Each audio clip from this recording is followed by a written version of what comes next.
तो दोस्तों, स्वागत है आपका सबका आज के इस विशेष एपिसोड में। ये श्रृंखला हम शुरू कर रहे हैं आज से उन तमाम ठग कंपनीज और ठग क्रेडिट कोऑपरेटिव सोसाइटीज़ के संदर्भ में जिन्होंने देश के लाखों नहीं बल्कि करोड़ों लोगों के साथ ठगी की घटनाओं को अंजाम दिया है। उनकी मेहनत की जमा पूंजी को, परिश्रम से प्राप्त धन को हड़पा है और या तो वो उनका पैसा लेकर के भाग गए हैं या अपने आप को दिवालिया घोषित करके दंड से और भुगतान से बचने का छल कर रहे हैं, या फिर सरकार ने the banning of unregulated deposit schemes act के तहत उन कंपनीज को बंद कर दिया है। क्रेडिट कोऑपरेटिव सोसाइटीज़ को भी और कंपनीज को भी, फर्म को भी, कॉरपोरेशन को भी, एसएचजी को भी। तो इन पर प्रतिदिन हम अभी 15 मिनट का एक एपिसोड एक एक कंपनी पर, एक एक क्रेडिट कोऑपरेटिव सोसाइटी पर देंगे। जैसा कि मैंने अपने सुबह के वीडियो में बताया भी था, आपने सुना होगा, जो भी हमारे तपजप न्यूज़ चैनल के सब्सक्राइबर हैं या श्रोता हैं, मैं आप सबसे अनुरोध करूंगा कि चूँकि आज ये पहला एपिसोड हम हिंदुस्तान की सबसे बड़ी महाठग कंपनी सहारा इंडिया परिवार पर बना रहे हैं, तो इसको तमाम सहारा समूह के पीड़ित निवेशक, एजेंट साथी सब्सक्राइब कर लेंगे हमारे यूट्यूब चैनल तपजप को। इसको शेयर कर देंगे, ज़्यादा से ज़्यादा लाइक कर देंगे और कमेंट भी कर देंगे। आज ये सहारा समूह पर विशेष एपिसोड होगा। इसी तरह से दूसरी अन्य कंपनियों पर भी हम प्रतिदिन एक एपिसोड बनाएंगे और उसके बारे में पूरी खबर देंगे और पूरी अपील करेंगे, पूरा भुगतान का मार्ग बताएंगे और इस वीडियो को सरकार तक भेजेंगे ताकि सरकार को इन तमाम ठगी प्रकरणों की गंभीरता पता चल सके और सरकार जल्दी से जल्दी आप सबका भुगतान अनियमित जमा योजनाएं पाबंदी कानून 2019 के तहत करे। क्योंकि दोस्तों, जैसा कि आप जानते होंगे, मेरे पुराने श्रोता सभी जो नए हैं वो भी जान लें कि सरकार ने, हमारी पार्लियामेंट ने सर्वसम्मति से एक कानून बनाया है, the banning of unregulated deposit schemes act 2019, जिसे शॉर्ट में बट्स एक्ट 2019 और हिंदी में अनियमित जमा योजनाएं पाबंदी कानून भी बोल देते हैं। ये उस एक्ट की बुक है दोस्तों, आप इसे किसी भी कोर्ट से खरीद सकते हैं और पढ़ सकते हैं। इस किताब के अंदर ही सरकार ने ये लिखा है कि कोई भी कंपनी या क्रेडिट कोऑपरेटिव सोसाइटी यदि डूब जाती है, दिवालिया हो जाती है या उसको बैन कर दिया जाता है किसी कानून के तहत, सेबी या सीआरसी एक्ट है या बट्स एक्ट है या पीआईडी एक्ट्स हैं या chit fund money circulation banning act हैं या दूसरे किसी भी कानून के तहत, कंपनी एक्ट वगैरह के तहत भी कई बार बंद कर दी जाती हैं इस तरह की फ्रॉड कंपनीज। तो उन सब का जो कंपनीज में पैसा जमा होगा, जिन लोगों का, जिन्हें आप निवेशक कह देते हैं, जमाकर्ता कह देते हैं, उन सबके पैसे की भुगतान की गारंटी इस कानून के तहत भारत सरकार ने, पार्लियामेंट ने और स्टेट गवर्नमेंट्स ने ली है, तीनों ने मिलकर दोस्तों। तो इसी कानून पर हमारा विशेष जोर है। चूँकि टाइम बाउंड एक्ट है, इसमें ये व्यवस्था की गई है कि 180 दिन के अंदर अंदर आपकी जमा राशि का 2 से 3 गुना पैसा सरकार द्वारा नियुक्त सक्षम या सहायक सक्षम अधिकारी, जो आपका नज़दीकी होगा आपके ज़िले में या तहसील में, वो आपसे आवेदन लेकर आपका पैसा वापस करेगा। और इस एक्ट के तहत भुगतान के दावे का किसी भी मैच्योरिटी से कोई संबंध नहीं है कि आपकी मैच्योरिटी हुई है या नहीं हुई है। अगर आपका 1 रुपया भी कहीं जमा है और वो आपको आपके मांगने पर वापस नहीं मिल रहा, भले ही कंपनी चल रही हो, तो भी इस एक्ट के तहत आप अपना दावा प्रस्तुत करके अपनी जमा राशि का 2 से 3 गुना पैसा 180 दिन में वापस ले सकते हैं। ये इस एक्ट में लिखा है दोस्तों। बहुत बड़ी किताब नहीं है, पार्लियामेंट्री एक्ट है, सर्वसम्मति से बना है। ये आप खरीद सकते हैं कहीं भी कानून की किताबों से, जहाँ कानून की किताबें बिकती हैं, या आप हमसे भी संपर्क कर सकते हैं। हम भी आपको ये जो इसका प्रिंट मूल्य है उसी पर आपके घर तक पहुंचा देंगे इस किताब को। तो मैं डिस्क्रिप्शन में अपना एड्रेस दे दूंगा, व्हाट्सएप पर आप मुझे अपनी डिटेल भेज देंगे तो भी मैं आपको भिजवा दूंगा। व्हाट्सएप नंबर नोट कर लें मेरा 7827 581213। एक और नंबर है, वो डिस्क्रिप्शन में दूंगा मैं, वो इसी काम के लिए है स्पेशली, उस पर भी आप अपनी डिटेल भेज सकते हैं। तो दोस्तों, सहारा इंडिया परिवार जिसका मालिक हिंदुस्तान में तो नहीं है, दुनिया के किसी और देश में होगा, टैक्स हेवन देश में, इसकी संभावनाएं बहुत ज़्यादा हैं कि उसकी मृत्यु हुई नहीं है, उसकी मृत्यु संदिग्ध है, संभवतः उसको हिंदुस्तान से भगा दिया गया है। 99% चांस यही है कि सुब्रत राय सहारा अभी जीवित है और उसको हिंदुस्तान से भगा दिया गया है एक षड्यंत्र के तहत, ताकि लोगों में जो व्याकुलता थी, जो आकुलता थी, वो खत्म हो जाए और कुछ लोग सब्र कर लें कि यार अब तो सुब्रत राय मर गया तो हमारा पैसा भी डूब गया है, वो घर बैठ जाएं, वो सरकार के खिलाफ आंदोलन ना करें, वो सरकार से वाट्स एक्ट 2019 के तहत अपने भुगतान की मांग ना करें।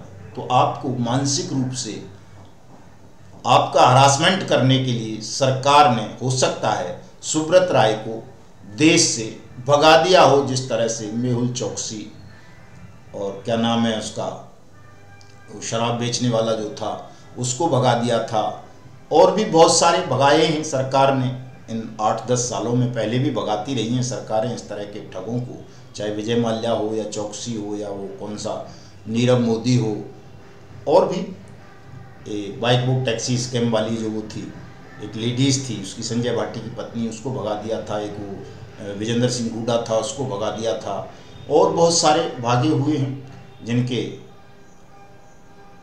रेड कॉर्नर नोटिस इशू हो रखे हैं। तो ज़्यादा संभावनाएं ये हैं कि सुब्रत राय को भगा दिया गया है देश छोड़ करके। लेकिन दोस्तों, सुब्रत राय को भगा दिया गया हो या उसकी मौत हो गई हो, इससे सहारा के किसी भी निवेशक को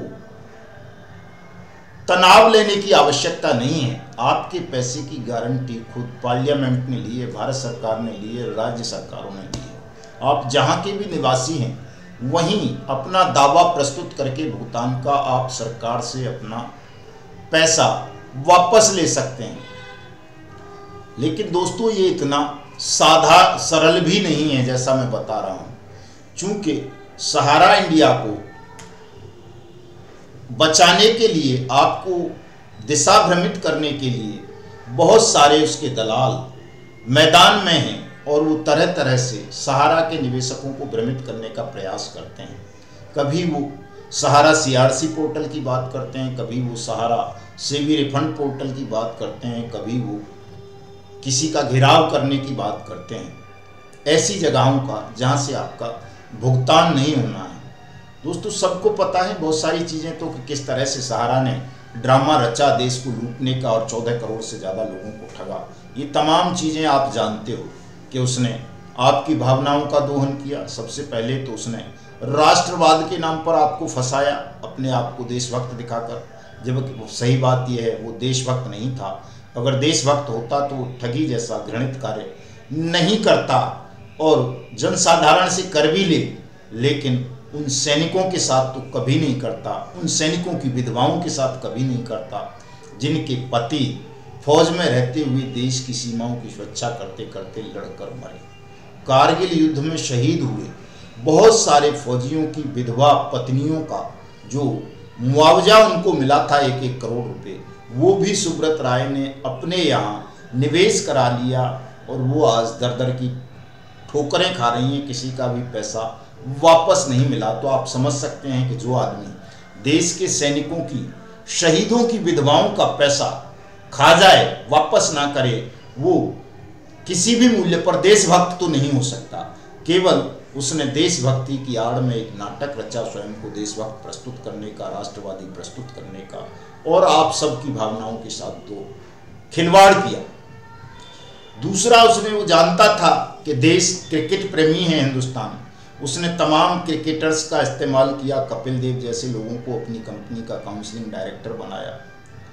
उसने वो जानता था कि आप फिल्मों के बहुत शौकीन हैं हिंदुस्तान के लोग, उसने अमिताभ बच्चन जैसे लोगों को अपना काउंसलिंग डायरेक्टर बनाया, उनसे अपना प्रचार कराया। वो जानता था लोगों की राजनेताओं में भी आस्था होती है, उसने तमाम राजनेताओं को भी अपना गुलाम बना लिया।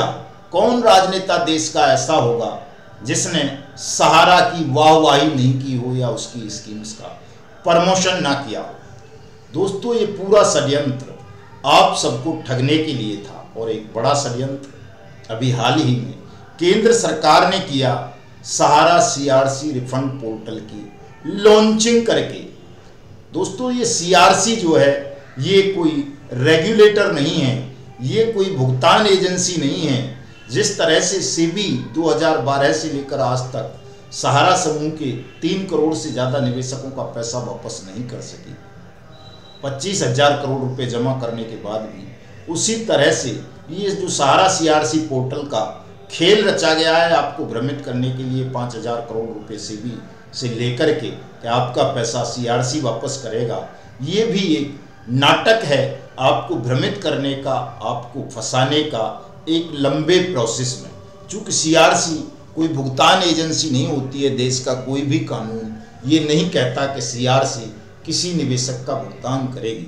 सीआरसी केवल एक रजिस्ट्रीकरण एजेंसी है, वो किसी भी credit cooperative society multi state को रजिस्ट्रेशन करती है और यदि वो रजिस्ट्रेशन की शर्तों के अनुकूल काम नहीं कर रही है, कोई गड़बड़ कर रही है सोसाइटी, तो उसकी शिकायत मिलने पर उसको बाइंड अप कर देती है, प्रतिबंधित कर देती है और उस पर एक लिक्विडेटर बैठा देती है। वो लिक्विडेटर उसकी प्रॉपर्टीज़ को सीज करके नीलाम करके निवेशकों से आवेदन लेता है और उनका पैसा वापस करता है। ये कानूनी प्रोसेस है दोस्तों, लेकिन सरकार ने ऐसा न करके एक गैर कानूनी प्रोसेस बनाया, सुप्रीम कोर्ट को दबाव में लिया या प्रलोभन दिया, या किस तरह से सुप्रीम कोर्ट ने भी आंख बंद करके एक गैर कानूनी अनुचित फैसला देते हुए 5,000 करोड़ रुपए सेबी सहारा अकाउंट से लेकर सीआरसी के नए रिफंड अकाउंट में डलवा दिया। और वहां दावा ये किया जा रहा था कि 45 दिनों के अंदर अंदर प्रत्येक आवेदक का सीआरसी भुगतान कर देगी। लेकिन दोस्तों, करोड़ों लोग हैं पीड़ित, उनमें से अभी सैकड़ों लोगों का भी भुगतान नहीं हुआ है और 9 महीने की डेट थी कि 9 महीने के अंदर अंदर ये पैसा वापस कर दिया जाएगा। 9 महीने अब समाप्त होने जा रहे हैं, 2, 4, 6 दिन बाकी रह गए हैं दोस्तों 9 महीनों को पूरे होने में। तो इन 2, 4, 6 दिन में कौन सा तीर सेंट्रल गवर्नमेंट या सीआरसी मार लेगी, मेरी समझ से बाहर की बात है। तमाम जो तथ्य हैं वो चीख चीख कर ये कह रहे हैं कि सहारा सीआरसी रिफंड पोर्टल के माध्यम से भी आपको केवल और केवल झांसा दिया गया है, मूर्ख बनाया गया है, आपका भुगतान सीआरसी के माध्यम से नहीं हो। कुछ लोग जो निवेशकों की लड़ाई लड़ने का दावा करते हैं वो भी आपको भ्रमित कर रहे हैं कि चलो सीआरसी का घेराव करेंगे या सेबी का घेराव करेंगे। दोस्तों, सहारा और सीआरसी या सहारा प्रबंधन का घेराव करने से या सेबी का घेराव करने से किसी को कोई लाभ नहीं होगा, निवेशकों को उनका 1 रुपया भी वापस नहीं होगा। आपका पैसा केवल और केवल अनियमित जमा योजनाएं पाबंदी कानून 2019 के अंतर्गत वापस होगा। सहारा समूह के खिलाफ सैकड़ों एफआईआर बट्स एक्ट 2019 के तहत दर्ज हुई हैं। प्रोसेस कहीं कहीं शुरू हुआ है बट्स एक्ट के तहत उसके खिलाफ कार्रवाइयों का, लेकिन चूंकि आप लोग अभी बट्स एक्ट को जानते नहीं, उसकी ताकत को नहीं जानते, सरकार जानती है, इसीलिए उसने आपके सामने सहारा सीआरसी रिफंड पोर्टल का नाटक रचा, स्वांग रचा और आप उसके झांसे में आ गए। मैं आप सबसे कहना ये चाहूँगा सहारा के निवेशकों से कि दोस्तों, किसी के बहकावे में आने की आवश्यकता नहीं है। आप सब यदि अपना भुगतान चाहते हो, जल्दी से जल्दी भुगतान चाहते हो, वर्ष 2023 में ही भुगतान चाहते हो, तो दोस्तों हमारा मिशन भुगतान 2023 चल रहा है।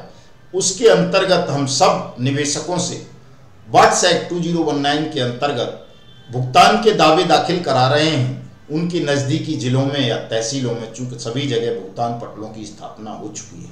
आप भी अपने भुगतान के दावे अपने नज़दीकी सक्षम या सहायक सक्षम अधिकारी बट्स एक्ट 2019 के यहाँ करें, ताकि आपका पैसा भी उसी तरह आपको जल्दी से जल्दी वापस मिल सके जैसा देश की अन्य कंपनीज के पीड़ितों का मिल रहा है। अगर आप धोखे में रह गए दोस्तों, सीआरसी पोर्टल के चक्कर में पड़े रह गए, तो आपका भुगतान नहीं हो पाएगा। आज के इस एपिसोड में इतना ही। मैं आपसे कहूँगा कि मेरे इस वीडियो संदेश को ज़्यादा से ज़्यादा शेयर करें। जय हिंद, जय भारत।